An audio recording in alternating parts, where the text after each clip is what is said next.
taageerayaasha xisbiga wadani ee degmada taariikhiga ee Taleex ayaa saaka mar kale ku soo bandhigay taageeraha oo ayaan xisbiga isbedel doonka ee wadani kumanaan taageerayaal kamid ah xisbiga mucaaradka ee wadani ayaa isku soo baxay fagaaraha degmada Taleex ee gobolka Xaysimo iyagoo isla markaasi halkaasi ka soo jeediyay hadallo ay ku taageersan yihiin xisbiga isbedel doonka ee wadani. munaasabadan maanta ka dhacday degmada Taleex ee gobolka Xaysimo ayaa mid aan horey loo arag hase haatee taasi oo noqonaysa taageeraha buuxa ee u hayaan xisbiga isbedel doonka ee wadani. wadani hoogaalaka ilinka kuushana u fura wadani doorashada u hura wadani no hogaami dhaha wadani ambalyada u tira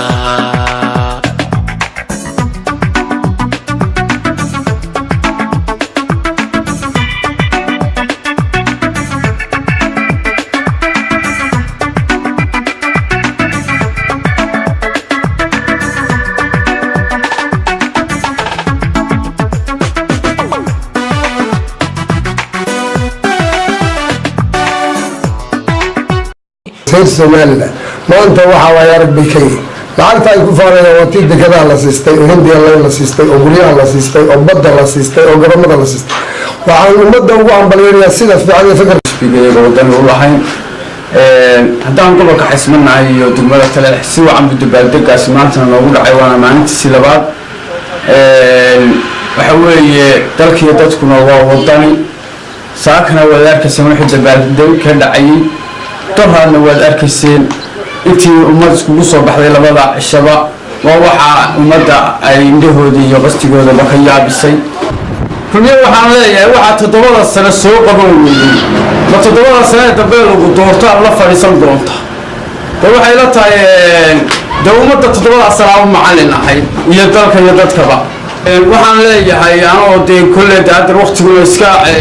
عسكري فريد ما عسكري فريد وحبابه كتره لكن عسكري فريد ما يوسف فريد هنا وعدو كرنيسا هذا الذي وحضر قدام بيساولها ليك باندلك وسو دالي وحبان سودني حتى لو وحبان دي دولا حاله يبولها وقت انا هضل يي markuu hadalka lahaa saacada yar baa u dhaxeeyay ninka hadda kursiga ku doonaya waxbaan dilay iyo waxbaan dili doona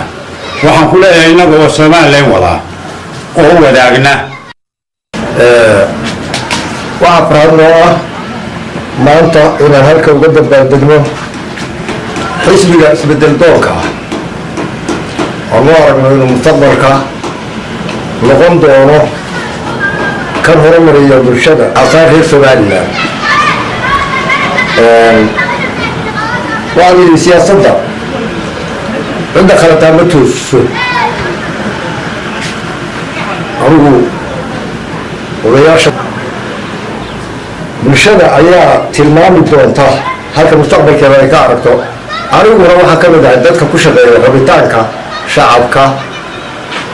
meesha ashaartaan oo yaraa halkaasa dantaydu ku jirtaa aan qoofsanayno ku taal iyo kulmiye isla gabdooyinka welfare gees ka sii deynayo iyo waxyaalaha ku sii deynayo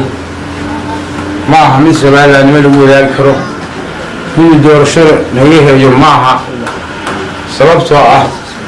وحركت وحياة خضر الرجال جيت الجسد دين يو والجسد دين ينفعها جوارها أي مشاركين في الجيشة إنه هذا من جوارها بريء ياران قوة حيسمون كنت جوارها أبدهنت كارب كل ودني بيكون رجال ودني بيحبوا رجال هذا البعين تلقيش الدنيا بحسب الروح اللي جماده يقول رجال sidaas dadka gobolka soo sanaad waa Maxamuud Aadan Askar Maxamuud Guray Somali News TV degmada Taleex gobolka Xaysimo.